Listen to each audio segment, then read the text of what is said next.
নমস্কার বন্ধু, আপনারা দেখছেন হেল্পটেক বাংলা। আজ আমি 100 দিনের কাজের ব্যাপারে একটি গুরুত্বপূর্ণ ইনফরমেশন আপনাদের সঙ্গে শেয়ার করতে চলেছি। অবশ্যই ভিডিওটি আপনারা শেষ অবধি দেখতে থাকুন। আর যারা আমার চ্যানেলে নতুন তাদেরকে বলবো চ্যানেলটিকে সাবস্ক্রাইব করে সঙ্গে থাকবেন। আর যারা সাবস্ক্রাইব করেছেন তাদেরকে অসংখ্য ধন্যবাদ। তো আপনারা জানেন আমাদের 100 দিনের কাজ কিন্তু হাইকোর্ট অর্ডার দিয়েছিল 1 আগস্ট থেকে শুরু করার। তো দেখে নিন, রাজ্য এখনও চালু হয়নি 100 দিনের কাজ। পরের সপ্তাহে শুনানি হাইকোর্টে।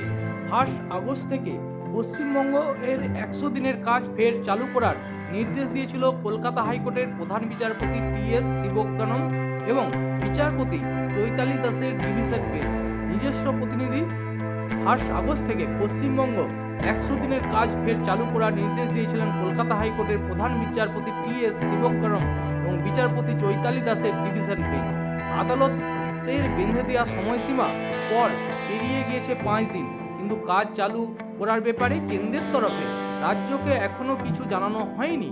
মামলাকারী পশ্চিমবঙ্গ ক্ষেতমজুর সমিতির তরফে কাজ চালু না হওয়ার বিষয়টি মঙ্গলবার ডিভিশন বেঞ্চের নজরে আনা হয়েছে। আগামী সপ্তাহে এই বিষয়ে শুনানি হবে বলে জানিয়েছে আদালত। তবে শুনানি নির্দিষ্টভাবে কবে হবে তা জানানো হবে আগামী সোমবার। এদিন ক্ষেতমজুর সমিতির আইনজীবী পূর্বায়ন চক্রবর্তী জানিয়েছেন, কাজ চালু না হওয়ার বিষয়টি আদালতের সামনে 1 আগস্ট থেকে তুলে ধরা হয়েছে। রাজ্যে 100 দিনের কাজের দায়িত্বপ্রাপ্ত কমিশনের সঙ্গে তারা সরাসরি কথা বলেছেন বলেও জানিয়েছেন। রাজ্যের এই পদস্থ কর্তা তাদের বলেছেন, কেন্দ্রের তরফে কোনো নির্দেশিকা না পাঠালে তারা কাজ শুরু করতে পারবেন না। তারপরেই আগামী সপ্তাহে বিষয়টি শুনানির জন্য তালিকাভুক্ত করা হবে বলে আদালত জানিয়ে দিয়েছে। অন্যদিকে এই সংক্রান্ত মূল মামলার পরবর্তী শুনানি রয়েছে আগামী 18 আগস্ট। তার আগে আদালতের নির্দেশ মেনে 1 আগস্ট কাজ চালু না করার নিয়ে ডিভিশন বেঞ্চ কী নির্দেশিকা করে সেদিকেই নজর রয়েছে সকলে। আদালতের নির্দেশ মেনে কাজ চালু না করলেও রাজনৈতিক কারণে পশ্চিমবঙ্গে দোষারোপ জারি রেখেছে মোদী সরকার।